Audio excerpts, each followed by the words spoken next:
Bonjour, assalamu alaikum. Nous allons parler aujourd'hui de la prière, donc la partie, si je peux me dire, permettre même la plus importante, donc la prière. Donc, nous allons parler des chartes aux conditions, nous allons parler aussi de comment réparer une prière en cas d'erreur. Alors, pour les chartes ou conditions, pour que la prière puisse avoir lieu, il faut respecter un certain nombre de conditions. Il faut être propre physiquement, c'est-à-dire qu'il ne faut pas avoir à faire un grand lavage.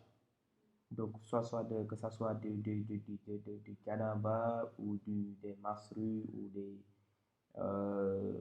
du sang lié à l'accouchement. Il faut se détacher de tout ça d'abord. Donc, il faut faire le grand lavage si on est concerné par un de ces trois éléments-là.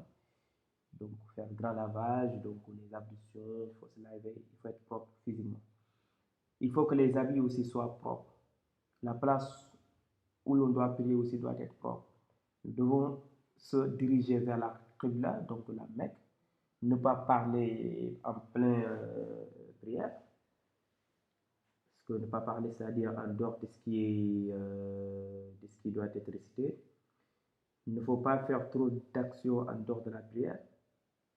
Ouais, par exemple, des gens qui prient en même temps, ils prient, tu les vois en train de prier, c'est comme s'ils sont en train de faire autre chose que la prière en fait. Donc, l'habillement pour l'homme, en fait, ce que l'homme doit impérativement cacher pour que sa prière soit valable, c'est tout ce qui est entre le ventre et les genoux. Ouais, ça c'est ça veut dire que si l'homme prie avec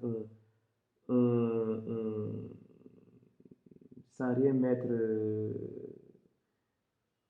sur son, je veux dire, sur la partie haute de son corps, c'est-à-dire que si l'homme cache uniquement ce qui est entre le ventre et le genou, la prière est valable, mais quand même, il a fait des choses qu'on n'a pas appréciées.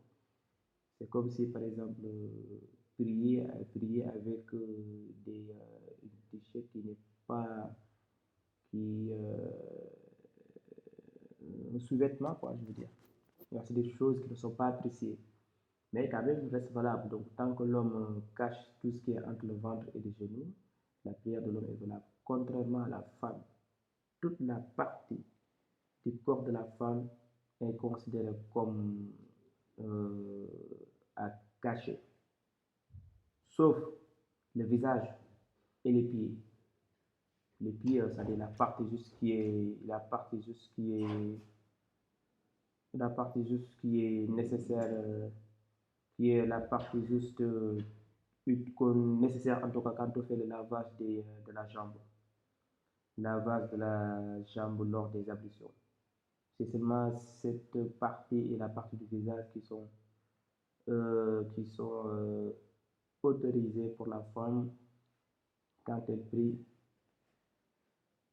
Ce sont ces deux parties qui peuvent être ne pas cachées lors de la prière d'une femme. Mais l'homme, c'est seulement entre le ventre et les genoux. Voilà. Donc, je parlais uniquement pour l'homme. Donc, il n'est pas apprécié que l'homme prie seulement avec du pantalon. Voilà. Il faut que la prière peut être valable hein, s'il met du pantalon qui cache le point de départ du cordon ombilical, je ne sais pas comment on l'appelle déjà. Donc, même si les poitrines, la poitrine de l'homme n'est pas couverte lors de la prière est valable, mais sauf qu'il a fait un truc qui n'est pas apprécié dans la prière. Alors, la prière est composée de trois domaines. Donc, fardu, obligatoire, sunna, semi-obligatoire, et des fadaïl qui sont appréciés. Donc, il convient de savoir